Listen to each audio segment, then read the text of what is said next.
Assalamualaikum warahmatullahi wabarakatuh. Bismillahirrahmanirrahim. Bagaimana kabar Anda saat ini? Semoga sehat-sehat selalu dan mendapatkan limpahan serta hidayah dari Allah Subhanahu wa Ta'ala. Amin. Jumpa lagi bersama saya Wadi Alamsyah. Kali ini akan membahas selamat menyimak.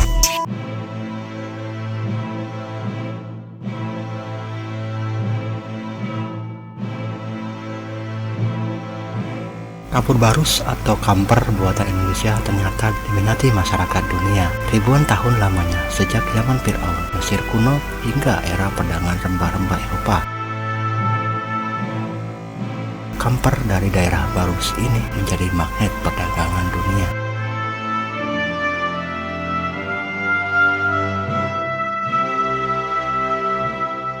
Oke, sebelum lanjut, kami ingatkan sekali lagi kembali pada Anda sedianya dengan ikhlas untuk like, subscribe dalam kotak yang berwarna merah dan aktifkan gambar loncengnya untuk notifikasi video-video channel Wadi Alamsyah terbaru selanjutnya.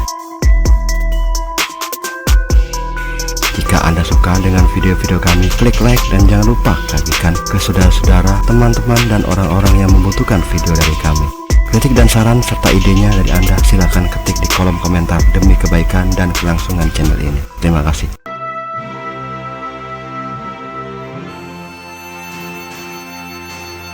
Dari berbagai literatur diyakini bahwa kampung Islam di daerah pesisir barat Pulau Sumatera itu bernama Barus, atau yang juga disebut Pansur.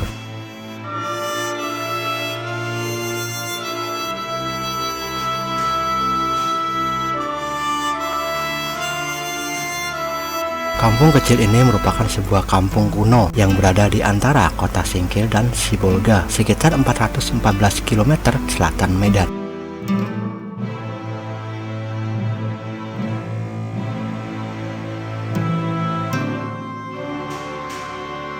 Di zaman Sriwijaya, kota Barus masuk dalam wilayahnya. Namun, ketika Sriwijaya mengalami kemunduran dan digantikan oleh Kerajaan Aceh Darussalam, Barus pun masuk dalam wilayah Aceh.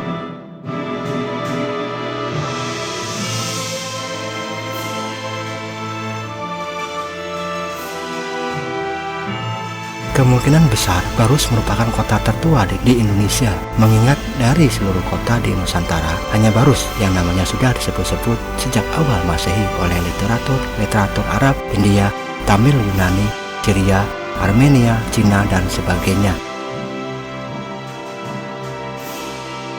Sebuah peta kuno yang dibuat oleh Claudius Ptolemeus, salah seorang gubernur kerajaan Yunani yang berpusat di Alexandria, Mesir pada abad kedua Masehi, juga telah menyebutkan bahwa di pesisir barat Sumatera terdapat sebuah bandar niaga bernama Barausai atau Barus yang dikenal menghasilkan wewangian dari kapur barus. Bahkan dikisahkan pula bahwa kapur barus yang diolah dari kayu kamper dari kota itu telah dibawa ke Mesir untuk dipergunakan bagi pembalaseman mayat pada zaman kekuasaan Fir'aun sejak Ramses II atau sekitar 5.000 tahun sebelum Masehi.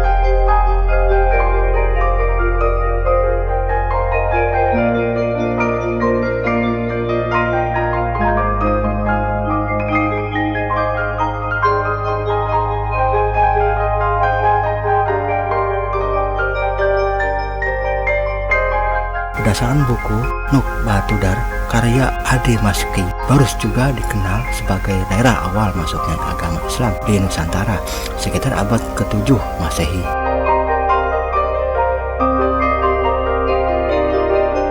Sebuah makam kuno di komplek pemakaman Mahligai Barus, di batu nisannya tertulis Syekh Rukunuddin, wafat tahun 672 Masehi.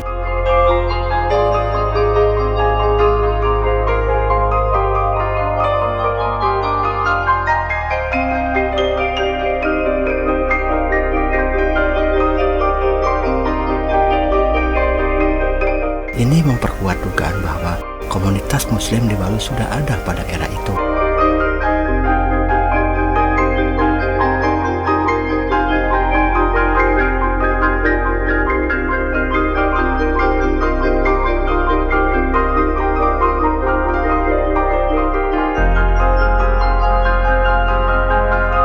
Sebuah tim arkeologi yang berasal dari École Française des Extrêmes Orients, Prancis, yang bekerjasama dengan peneliti dari Pusat Penelitian Arkeologi Nasional di Labu Tua Barus telah menemukan bahwa pada sekitar abad 9 sampai 12 Masehi, Barus telah menjadi sebuah perkampungan multi-et dari berbagai suku bangsa seperti Arab, Aceh, India, Cina, Tamil, Jawa, Batak, Minangkabau, Bugis, Bengkulu, dan sebagainya.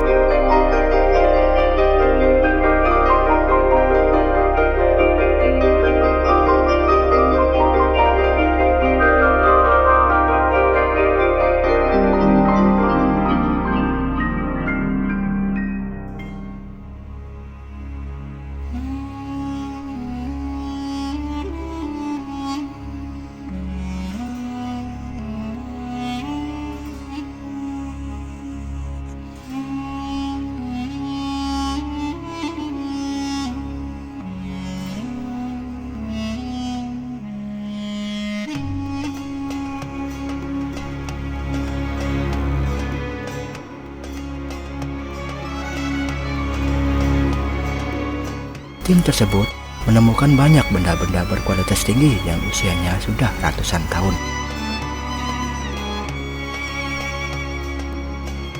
Dan ini menandakan dahulu kala kehidupan di Barus itu sangatlah makmur.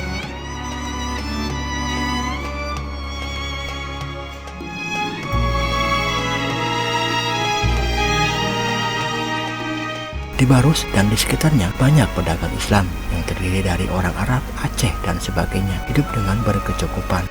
Mereka memiliki kedudukan baik dan pengaruh cukup besar di dalam masyarakat maupun pemerintah. Bahkan kemudian ada juga yang ikut berkuasa di sejumlah bandar.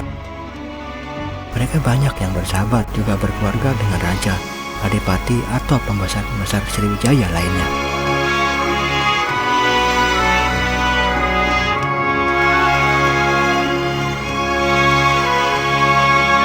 Mereka sering pula menjadi penasehat raja, adipati, atau penguasa setempat. Makin lama makin banyak pula penduduk setempat yang memeluk Islam. Bahkan ada pula raja, adipati, atau penguasa setempat yang akhirnya masuk Islam, tentunya dengan jalan damai.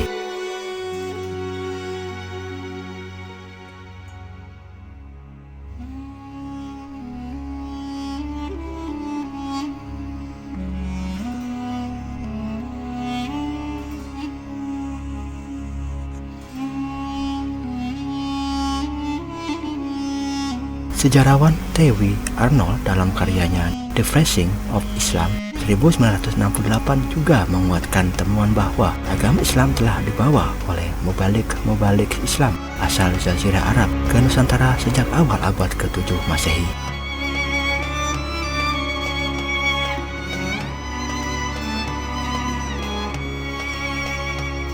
Setelah abad ke-7 Masehi, Islam mulai berkembang di kawasan ini. Misal, menurut laporan sejarah negeri Tiongkok bahwa pada tahun 977 Masehi, seorang duta Islam bernama Pu Ali atau Abu Ali diketahui telah mengunjungi negeri Tiongkok mewakili sebuah negeri di Nusantara.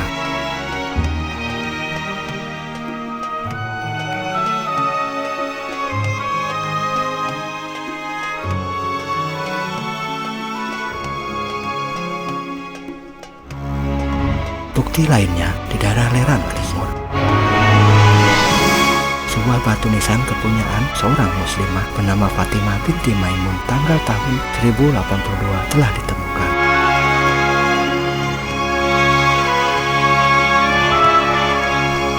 Penemuan ini membuktikan bahwa Islam telah merambah Jawa Timur di abad ke-11 Masehi.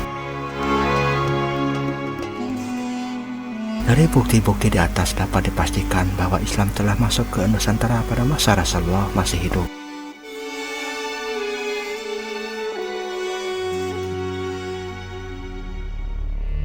Oke Oke, sebelum lanjut, kami ingatkan sekali lagi kembali pada Anda sedianya dengan ikhlas untuk like, subscribe dalam kotak yang berwarna merah dan aktifkan gambar loncengnya untuk notifikasi video-video channel Odi Alamsyah terbaru selanjutnya. Jika Anda suka dengan video-video kami, klik like dan jangan lupa bagikan ke saudara-saudara, teman-teman, dan orang-orang yang membutuhkan video dari kami. Kritik dan saran serta idenya dari Anda silakan ketik di kolom komentar demi kebaikan dan kelangsungan channel ini. Terima kasih. Secara ringkas dapat dipaparkan sebagai berikut. Rasulullah menerima wahyu pertama di tahun 610 Masehi. 2,5 tahun kemudian menerima wahyu kedua, kuartal pertama tahun 613 Masehi. Lalu 3 tahun lamanya berdakwah secara diam-diam periode Arqam bin Abdil Arqam sampai sekitar kuartal pertama tahun 616 Masehi. Setelah itu baru melakukan dakwah secara terbuka dari Makkah ke seluruh Jazirah Arab.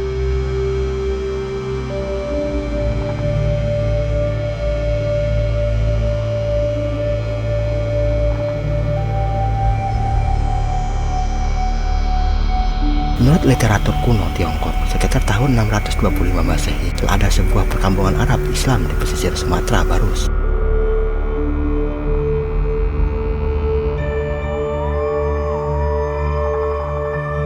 Jadi, hanya 9 tahun sejak Rasulullah SAW memproklamirkan dakwah Islam secara terbuka, di pesisir Sumatera sudah terdapat sebuah perkampungan Islam.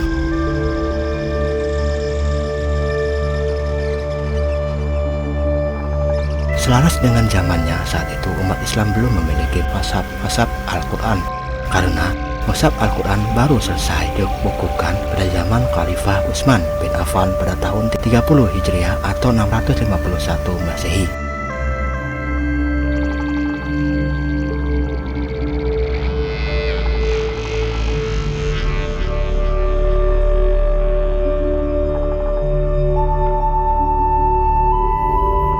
Naskah Quran pertama kali hanya dibuat 7 buah yang kemudian oleh Khalifah Utsman dikirim ke pusat-pusat kekuasaan kaum muslimin yang dipandang penting, yakni Makkah, Damaskus, San'ah di Yaman, Bahrain, Basrah, Kufah, dan yang terakhir dipegang sendiri oleh Khalifah Utsman.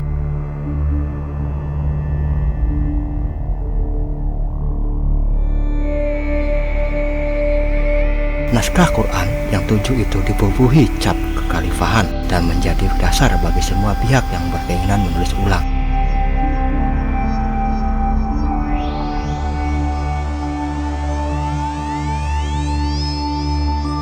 Naskah-naskah tua dari zaman Khalifah Utsman bin Affan itu masih bisa dijumpai dan tersimpan pada berbagai museum dunia. Sebuah di antaranya tersimpan pada museum di Tashkent, Asia Tengah.